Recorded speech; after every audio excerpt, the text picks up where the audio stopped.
আসসালামু আলাইকুম স্যার। সালাম। স্যার, এই যে আপনারা আজকে যে সংস্কৃতি মন্ত্রণালয় থেকে আপনারা যে কপিরাইটের বিষয়ে আপনারা এখানে এসেছেন, তো আসার পর আমরা দেখলাম আপনারা বেশ কিছু স্টল ভিজিট করছেন।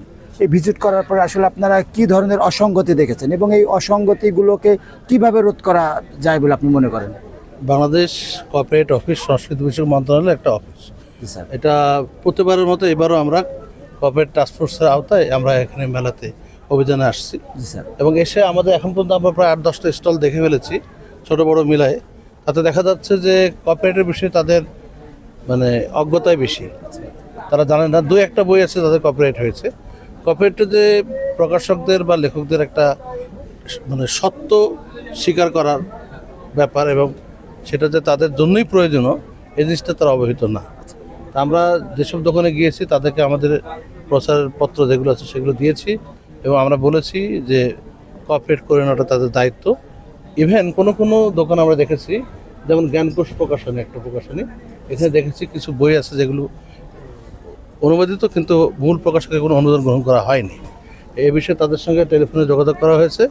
ওনারা স্বীকারও করেছেন যে 15টির মতো বই তারা পাবলিশ করেছেন, বাইরের বই যেগুলি মূল প্রকাশকের কাছ থেকে কোনো অনুমতি গ্রহণ করেননি, যেটা আইন সিদ্ধ নয়। আমরা ওনাদেরকে বলেছি যে আপনারা ইমিডিয়েটলি এটা মূল প্রকাশকের অনুমতি গ্রহণ করার পরে সেটা আপনার মেলায় ধন্যবাদ করেন। স্যার। এবং এখন যেগুলো বই আছে সেগুলো তাদের কাছে তারা প্রদর্শন করতে পারবেন না, তারা এটা সরিয়ে ফেলবেন এবং যখন তারা প্রকাশকের অনুমতি পাবেন তখন যেন তারা সামনে নিয়ে আসে। ধন্যবাদ। তো স্যার, আমার একটা প্রশ্ন, জি, আমার বলেন। প্রশ্নটা হচ্ছে যে আপনার আছে এই যে আমরা যেটা দেখছি বর্তমানে বাংলাদেশে কিন্তু ওইভাবে জনপ্রিয় লেখক সৃষ্টি হচ্ছে না।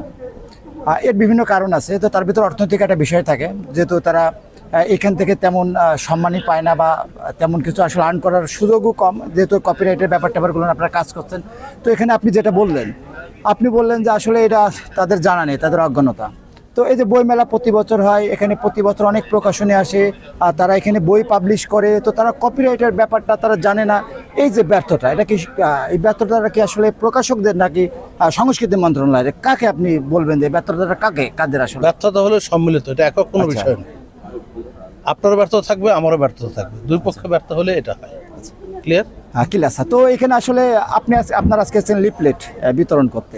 তো এই যে আপনারা লিফলেট বিতরণ করলেন, এই ধরনের কার্যক্রম কি আপনারা প্রতি বছরই করেন? এটা আমাদের সবসময় হয়। এছাড়া আমাদের কর্পোরেট অফিসের একটা নিজস্ব ওয়েবসাইট আছে, আপনারা সেখানে গেলেও এই জিনিসগুলো জানতে পারবেন। আর কর্পোরেট যেগুলো হয় সেই বিষয়ে আমরা কিন্তু বিভিন্ন সময় নানা রকম সেমিনার করে থাকি, শুধু ঢাকা কেন্দ্রিক নয়, ঢাকার বাইরে